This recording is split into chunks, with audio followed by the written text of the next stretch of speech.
Enjoy your meeting.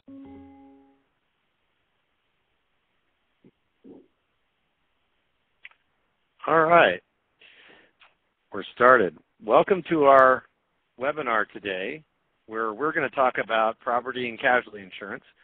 And I'm Christopher Van Slyke with WorthPoint. I'm joined by Scott O'Brien with WorthPoint and Melissa Fleming, who is with Allstate, and she's our expert today. Hi, Scott and Melissa. Hi, Christopher. How are you? I'm good. So today we want to sort of cover the basics of property and casualty insurance. So in the world of risk management, you can accept risk or you can transfer risk. And there are a lot of risks like auto accidents, slip and falls, floods, and go on from there, that it makes the most sense for folks to transfer to an insurance company. But you really need an expert to help you figure out how much insurance you need and what your risks are. And I love talking with Melissa because she's also a certified financial planner, as Scott and I are. And really, I think brings a lot to the table in terms of working with our clients on their property and casualty needs. So Melissa, with that, why don't you sort of give us the intro? What does everybody need as a base level of coverage in your experience? Yeah, and I think a good place to start is really when looking at the auto policy, because the majority of people drive a car. And I think they're just kind of used to calling and saying, I need whatever the state requires and make sure that I'm not in trouble with the state. And there's really a lot more to it. The thing that I see a lot of times that people make mistakes on is they have too low of liability limits. So that's the bodily injury. If you cause an accident, it's going to pay out to fix the other person's car, and then it's also going to cover if they're hurt and they sue you. So the state minimums are $30,000 a person, $60,000 combined if there's multiple people in the car and they're hurt, and $25,000 for property damage. But next time you're driving down the street, look at the cars around you. There's not a whole lot of cars that are under $25,000 these days, if they're new, that is. So we really talk to clients about increasing those limits, and it doesn't cost a whole lot more. If you move it to the next level, it maybe costs you $5 more every 6 months.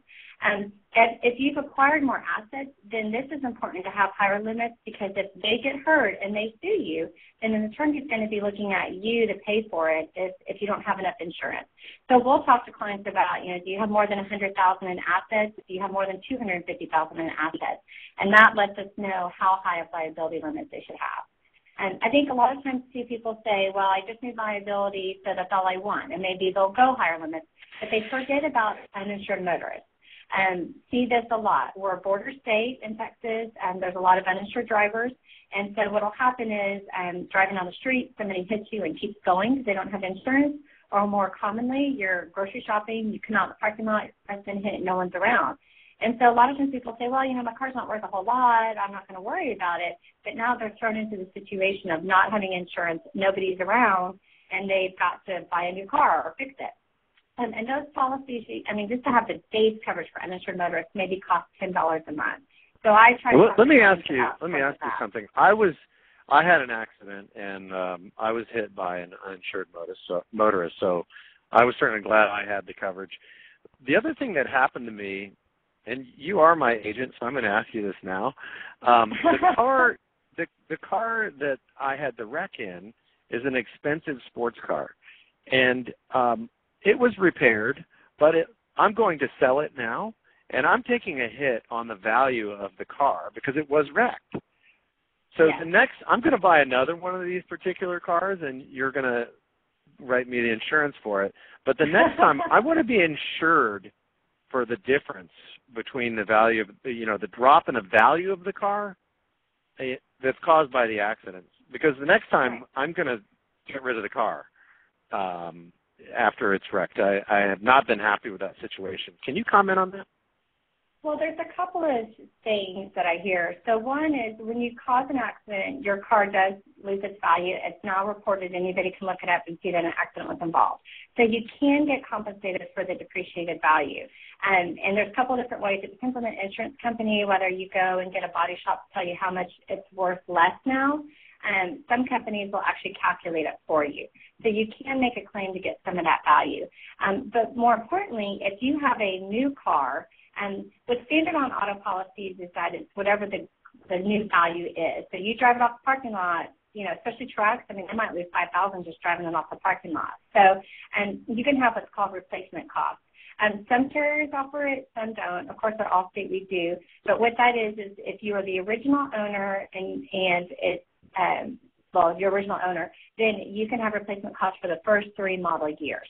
So I had a client who had a motorcycle. They had replacement costs on theirs. Owned it 3 weeks. Somebody else hit them, totaled the motorcycle. The other insurance company gave them the new value, and then we made up the difference. So there's a couple of ways you can have it protected, whether it's the replacement cost or when you're in the claim getting that value. And it's not too late. You can still get that difference. Okay, well, we'll talk offline about that. Yes. Go on. So people, you see them being underinsured liability on the car a lot, it sounds like.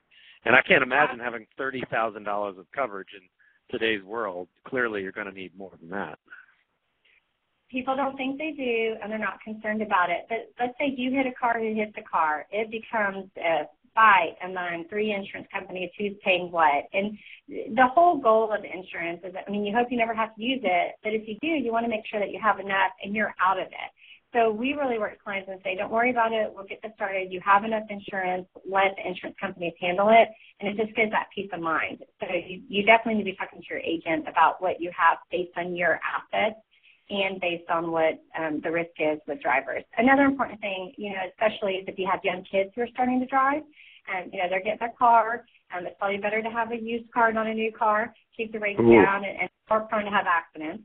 And I think the statistic I last saw was 73% of young drivers cause accidents. And so, kids text and drive. Kids are distracted by, what's going You don't have around. to explain to me. I was a teenager. I was a teenager, and it's frightening how dumb I was as a driver. So yeah, I get it. Same. Kids are still that way. So, even if you don't have as much assets, you still want higher limits because if they're going to cause an accident, it can be more serious, and you want to have enough to take care of the other cars and, again, avoid all of that. What about the home? So let's assume for the purpose of this discussion that we're talking about people who have at least $500,000 of assets, whether it's home equity or investments or business assets. So what other risks that are common to that group of people that they face that they should insure? Quite a few things. More general is you need to tell your agent what kind of dogs you have. Because some dogs will be excluded on homeowners insurance policy. So if they bite somebody, the homeowner isn't protected under the liability. So you need to make sure you're telling your agent and that you can have that policy and you would be covered. At Allstate, we don't care, but other carriers do. Also, if you are a business owner, like you had referenced, and you're working out of the home, you do need a home-based office policy separate from your homeowner's policy.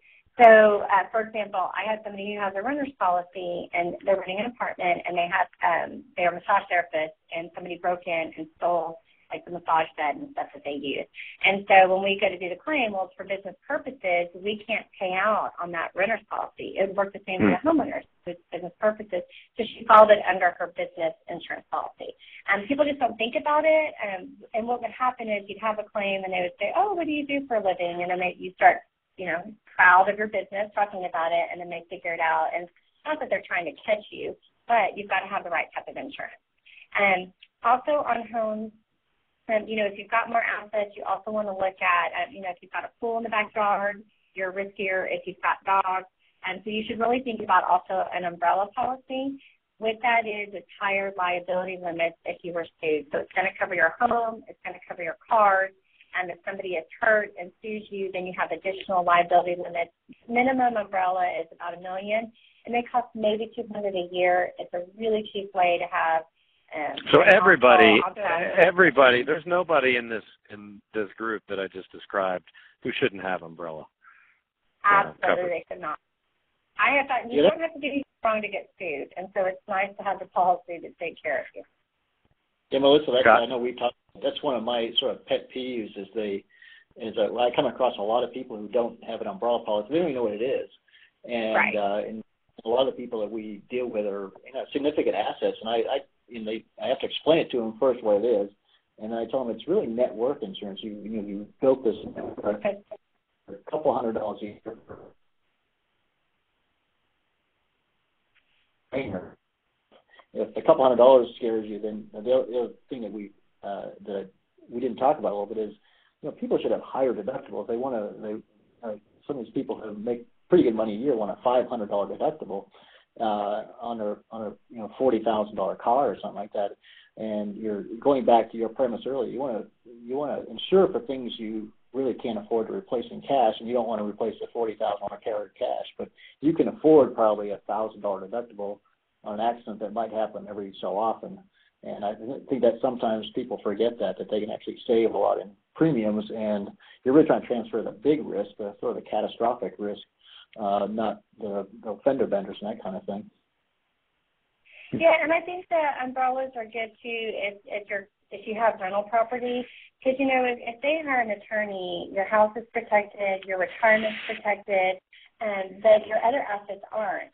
And so rental property are something easy to go after for them to take. And so plus you have tenants in, you don't know what the tenants are up to. They might get sued. You get wrapped into it. But that is a great way. And we talked to clients about that. Have higher deductibles here, or, let's look at, your home where we can save some money, but then be able to afford the umbrella, although you really can't afford not to have it, in my opinion. Okay, we're going to try and do this in 15 minutes. Okay. So we have 3 minutes left. We're going to schedule. Melissa, could you comment? Let's say that our client with at least $500,000 of assets, let's say they're a small business owner. What other types of coverage would they want to consider if they run, just sort of a general small business profile? It's really just making sure that they've got the right coverage on their business as well, because a lot of times, hopefully you've gone through the proper estate planning and you're separating your business from your personal, and so you want to do the same due diligence on the business side as well. You need to take into account, hey, if somebody breaks into my business, what are they going to steal? If somebody is out of my business and they slip and fall, what's my risk there? You just want to make sure you're not focused on one thing, and a lot of times business owners don't know what type of insurance they should have, and so they just don't do anything. And I'll tell you, not all agents want to do commercial insurance, and it is more involved and it is more time consuming. So make sure you're dealing with a qualified agent who really understands risk to business owners and is giving them just as much attention on that side as the personal. Would you be one of those qualified agents, Melissa? I sure would. And then my business partner, Kelly Conway, she's actually the one who focuses on the commercial insurance, and she's gone through special classes and certifications and does a lot of speeches to business owners because it's a passion of hers. So fortunately, I'm Kelly as my partner. Well, let's conclude the call here. I think that was a really great high-level overview, and you gave us some things to think about. And I would urge all of you out there to work with your advisor, your financial advisor, to find someone like Melissa and work together to make sure that the gaps are covered and reviewed on a regular basis. One thing I can tell you firsthand is that Melissa's office calls you at least once a year and says, hey, do you want to review things? And that's a really nice service because like everything else in our busy lives, sometimes we forget to do that kind of thing, and it is important to take a look at it. And you just never know, so many things change if you think about the past year, what all you've personally done, and it does impact your insurance. So it is good to have those reviews so you can just tell them what you've been up to and see what changes you need to make on your insurance, because a year later, they look completely different than the year before. All right. Thank you so much, Melissa. Scott, say goodbye. All right. See you later. Thank you. Bye-bye. Oh, if you have any more questions, you can reach us at worthpointinvest.com or 800-620-4232, and we can help steer you to somebody like Melissa. Thanks.